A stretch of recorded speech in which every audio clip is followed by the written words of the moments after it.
तो सर अपना जो now this our government's ambition is या हम लोग जो देख रहे हैं आज 4 ट्रिलियन इकोनॉमी है and we are expecting in another 5-6 year it is going to be around 10 trillion economy. तो अपना तो ग्रोथ तय है, we are the highest fastest growing economy among the big economics of the world. तो इस situation में क्या अपना इन्वेस्टमेंट में कोई रिस्क है, या अपने को ये है कि ठीक है अगर मैं 10 साल के लिए रखता हूँ तो मेरा पैसा तो बढ़ना ही है चाहे मैं किसी भी शेयर में रखूँ? क्या ये परसेप्शन सही है या कैसे सोचना चाहिए इसको? देखिए, इंडिया को 60 साल बाद 1 ट्रिलियन जोड़ने में अपनी इकोनॉमी के अंदर में 60 साल लगा, 60 इयर्स लगे। 1947 से लेके 60 साल लगे 2007 में 1 ट्रिलियन की इकोनॉमी पहुंचने में, और उसके बाद के अंदर में 10 साल लगा दूसरा ट्रिलियन जोड़ने में। तो पहला ट्रिलियन जोड़ने में 60 साल, दूसरा ट्रिलियन डॉलर जोड़ने में 10 साल। अब 6 साल के अंदर में, अब 6 के बाद में हो सकता है 4 साल में एवरी ट्रिलियन जुड़ता रहेगा।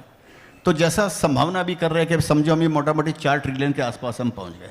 अब मोदी जी ने भी जैसे बोला कि हम 5 ट्रिलियन हमारी टर्म में हम ये पहुंचने वाले हैं हम लोग। तो अब अमृतकाल की जो वो लोग बातें कर रहे हैं, अमृतकाल के अंदर 2047 तक बातें कर रहे हैं कि 30 ट्रिलियन डॉलर की इकोनॉमी हो सकती है। 10 ट्रिलियन की बातें चल रही है 2030 तक होने की। तो ये तो समझ में आ गया, और ये बात खाली हम नहीं बोल रहे हैं। अब तो आप देखिए वर्ल्ड बैंक भी ये बात बोलने लग गया, इंडिया इज़ द फास्ट। आज ही मैंने पढ़ा कि जैसे लोग बोलते थे 6% की जीडीपी ग्रोथ रेट होएगी, हमारी ग्रोथ आई 8.5%, 8.34%। आज मैंने एक जगह पढ़ा कि अभी टूरिज्म का भी इसमें एडिशन ही नहीं हुआ है। ये जो 8.3% की जो आई है ग्रोथ, इसमें अगर टूरिज्म का भी नया ईरा शुरुआत हो रहा है इंडिया के अंदर में, डोमेस्टिक टूरिज्म का ये जो आ रहा है, बोला अगर ये टूरिज्म अगर ठीक होता है तो हो सकता है ये 10% में पहुंच जाए। तो मालूम नहीं 10% में जाए नहीं जाए, चलिए 8% भी बहुत कम नहीं होता। लार्जेस्ट मैंने growing economy in the world है हमारा। तो ये तो समझ में आ गया कि इंडिया का जो फ्यूचर इकोनॉमी वाइज ये फ्यूचर इंडिया का ब्राइट है।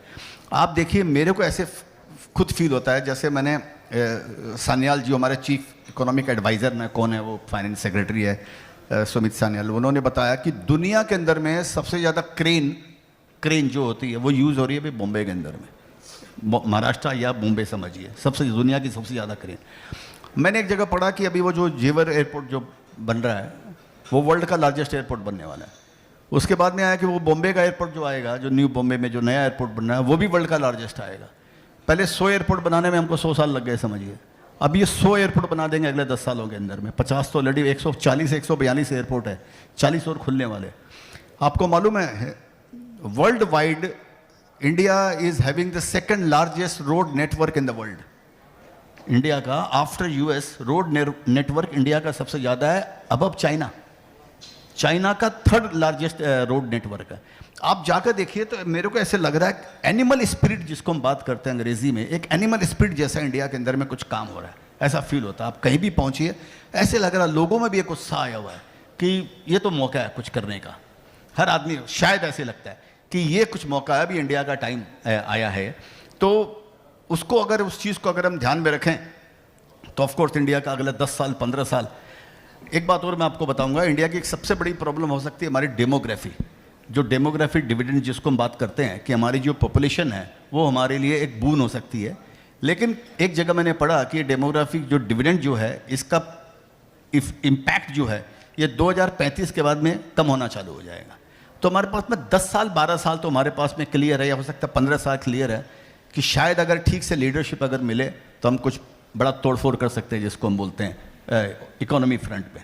तो let's hope for the best. तो इकोनॉमी के साथ साथ फिर वही शेयर मार्केट पे, इन्वेस्टमेंट पे इसका क्या इम्पैक्ट रहेगा? हम कैसे, क्या we can go for blind investment, और अभी भी हमको बहुत चूज एंड पिक करना चाहिए, सेक्टर वाइज देख के करना चाहिए? नहीं, चूज पिक तो हर समय आपको करना चाहिए, वो तो इसके अलावा तो कोई 63 मिलियन एसएमई इंडिया के अंदर में, 63 मिलियन एसएमई है इंडिया के अंदर में। अब जिस तरह एसएमई का मार्केट देखिए जिस तरह से आ रहा है कि हर महीने 20-30 कंपनियां आ रही है। एक कंपनी ने 16 करोड़ रुपया मांगा खाली रेज करने के लिए, उसको 16,000 करोड़ रुपया मिल गया।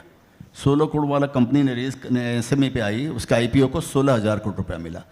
तो एक कल्ट हो रहा है। मैं एक जगह बोला कि जैसे पहले ज़माने में हमको पढ़ाया जाता था इंडिया में कि रोटी कपड़ा और मकान, अभी 10 साल से फॉर्मेशन ये चेंज हो गया और हो गया रोटी कपड़ा मकान और डेटा।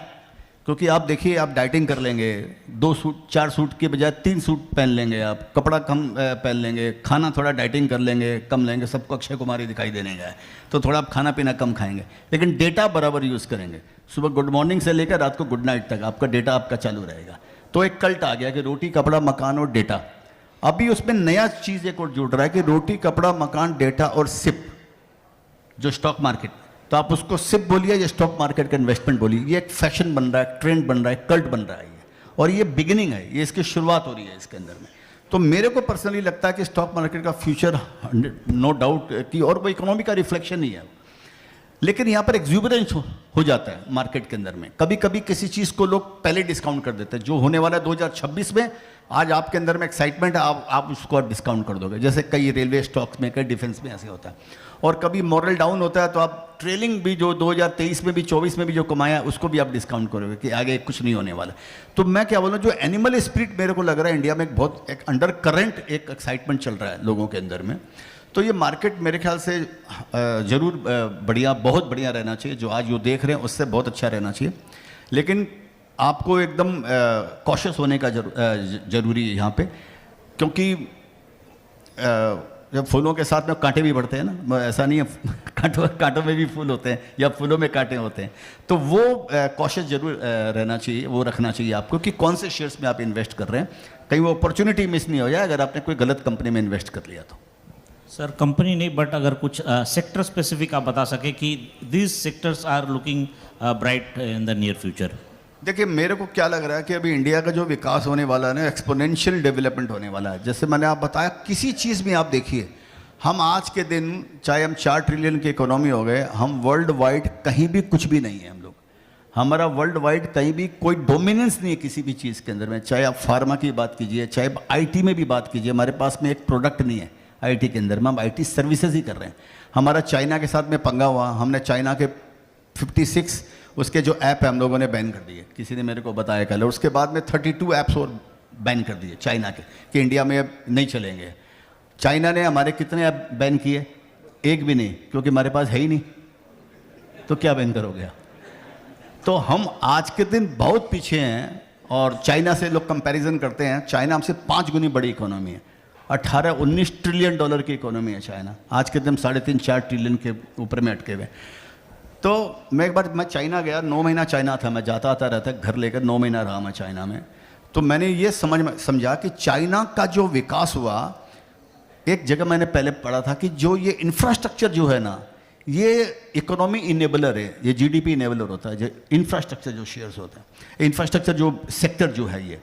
तो मैंने देखा चाइना के अंदर में वो रोड बनाते हैं तो यहाँ से लेकर 150 किलोमीटर तक सीधी लंबी रोड बना देंगे लोग, बीच में जितने मकान आ गए, मंदिर आ गए, गिरजा आ गए, मस्जिद आ गए, किसी को पूछने का जरूरत नहीं है, वो झटके मोड़ा दिया सबको, और उनको नोटिस दे दिया कि भैया तुमको 6 महीने तुमको यहाँ पे दूसरा तुम्हारे लिए तुम्हारा घर अलॉट हुआ है, और ये 23 तारीख को तुम यहाँ पे चले जाना, अगर आप चले गए तो ठीक है, नहीं तो जय गंगा मैया, फिर उसका कोई उपाय नहीं। तो मेरे को, मैं बोलना ये चाह रहा हूँ कि ये एक्सपोनेंशियल, जिसको हम बोलते हैं ना चहुमुखी चतुर्मुखी विकास होगा इंडिया का, तो ये इंफ्रास्ट्रक्चर के बिना कोई भी कंट्री ग्रो नहीं कर सकती है। तो इंफ्रास्ट्रक्चर में ध्यान रखना चाहिए। मेरे को लगता है इंफ्रास्ट्रक्चर के जो शेयर्स हैं, आपको मालूम है अभी गवर्नमेंट बोलती है कि जिस तरह से पावर की डिमांड इंडिया में बढ़ रही है, पीक टाइम पे जो पावर है वो शॉर्टेज हो सकती है इंडिया के अंदर में, क्योंकि दिन के अंदर में पावर ज़्यादा यूज़ होता है, घर में भी चलता है और समझिए फैक्ट्रियाँ भी चलती है, रात में हो सकता है वो डेफिसिट नहीं हो यहाँ तो। और जिस तरह से भी EV आ रहे हैं जिसमें चार्जिंग की ज़रूरत आपको पड़ेगी, अभी तो बिगनिंग है, नेसेंट स्टेज में, बच्चा भी अभी तो एकदम छोटे स्टेज के अंदर में, पावर भी हमारे पास में सफिशिएंट नहीं है। तो मैं आपको बोलना ये चाह रहा हूँ कि हर चीज़ की डिमांड यहाँ पर निकलने वाली है, खाली पावर नहीं, खाली एयरपोर्ट नहीं, खाली पोर्ट नहीं, टनल नहीं, आप इतना काम निकलेगा। कुछ कंपनियों में मेरा इन्वेस्टमेंट है, उनके साथ में कुछ मेरा कभी बात हुआ तो उन्होंने बताया काम करने वाली कंपनियां नहीं है। माने अगर आप सोचिए, अगर कोई एक 10,000 करोड़ का किसी कंपनी को इंडिया में, अगर मैं पूछूं 10,000 करोड़ का सिंगल ऑर्डर किसी कंपनी को दिया जाए, कौन कंपनी करने के काबिल है, तो सबके दिमाग में आएगा लार्सन टुब्रो फॉर एग्जाम्पल। और इंफ्रास्ट्रक्चर में कौन इतना बड़ा काम करेगा, सिंगल कंपनी। तो इतनी बड़ी प्रॉब्लम है यहाँ पे कि रियल कंपनी और जो उसकी बैलेंस शीट भी सॉल्वेंट, माने वो फंडामेंटल भी साउंड हो, क्योंकि बैंक गारंटी देनी पड़ेगी आपको। 10,000 करोड़ का आपने ऑर्डर लिया तो आपको 1,000-1,500 करोड़ की बैंक गारंटी, तो आपको कम से कम बैलेंस शीट पर दम तो होना चाहिए। तो मेरा मतलब ये हर तरह का विकास होने वाला है यहाँ पे, आप हर और इंफ्रास्ट्रक्चर मान के चलिए, और ये हर तरह का विकास होएगा।